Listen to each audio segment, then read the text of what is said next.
Okay, you've been muted by Geo. Don't worry. Everybody else, you're good. All right. Let's go on. One Go on now. A Why new not? monk arrives at the monastery and he starts to help copying all the old texts by hand. But the monk notices there are errors in all the texts, and the monks are copying copies, not the original book. So the new monk goes to the abbot. He points out that there was an error in the first copy, and the error could be continued over and over. And the abbot agrees. He decides to go check the original books in the cellar.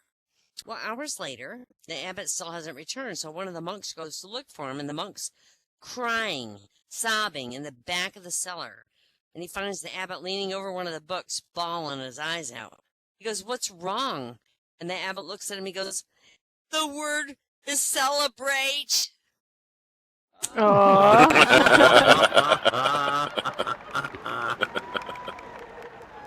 This newlywed couple didn't know the difference between putty and Vaseline. A week after the marriage, their windows all fell out, and that was the least of their worries. This man goes, "Am I the first man you ever made love to?" And the woman says, "You might be. Now, come to mention it, your face does look familiar." Oh, that's awful.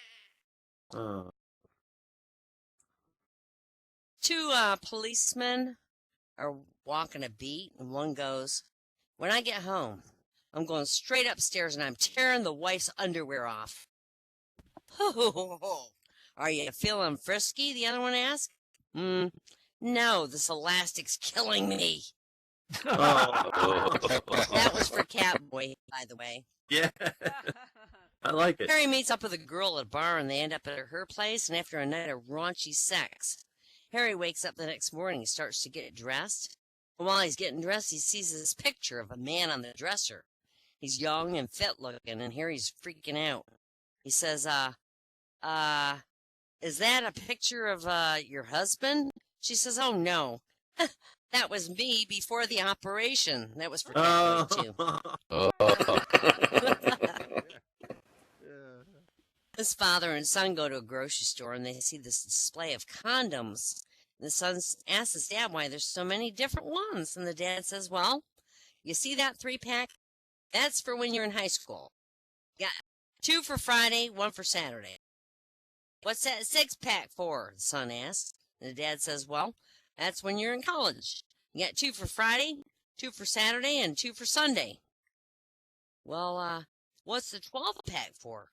The father says, "That's when you're married. You got 1 for January, 1 for February."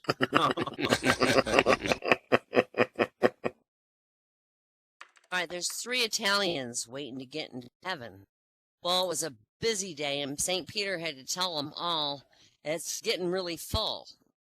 I've only been asked to admit people who have a really horrible death. So you got to each tell me your story." And the first Italian gets up. He goes, "Well, for a while, I suspected my wife's been a-cheating on me, so I come today, home early, trying to catch her red-handed. As I come to my 25th floor apartment, I can tell her something was wrong, but I'm looking all around, and I couldn't find anything. And finally, I go out to the balcony, and sure enough, there's this man hanging off the railing 25 floors above the ground. Oh, I was mad. I started beating him, not kicking him. And he wouldn't fall. So I went and I got a hammer. And I start hammering on his fingers. And, of course, he couldn't stand it long. He fell. But even after 25 stories, he falls into the bushes. Stunned but okay.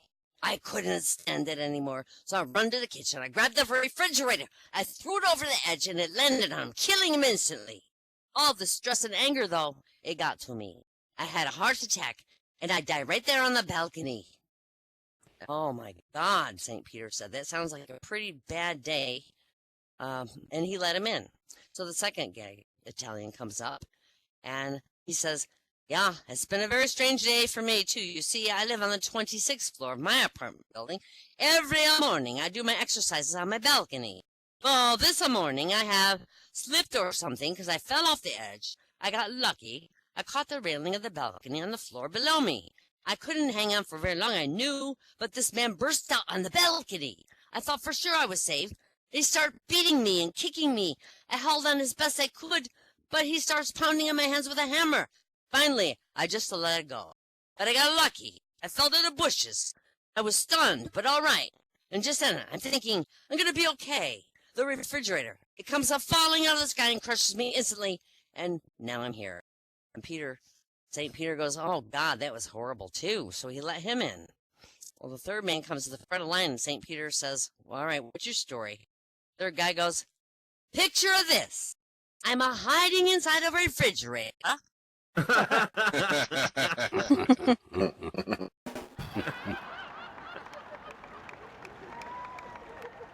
This guy with a nervous tick applies for a job in a store. Unfortunately, his tick makes it look like he's winking every time he starts to put customers, and the customers get put off by it. So the store manager calls him over and says, hey, look, this is a problem. The guy goes, this is not a problem. I just forgot to take my aspirin. All I need is a couple of pills, and the winking will stop for the day. So he reaches in his pocket, takes some aspirin. He starts dragging out handfuls of condoms. Well, what's all the condoms for? Asked the manager. You're not some kind of sex maniac, are you? Oh, no, said the man. But, they're what you get if you walk into a pharmacy winking and asking for a pack of aspirins. We get a lot more comedians, so I'm going to get off and let them go. Oh, Yes. fantastic. Oh, Bravo. my Bravo. God. Good job. Good job. Right. Yeah.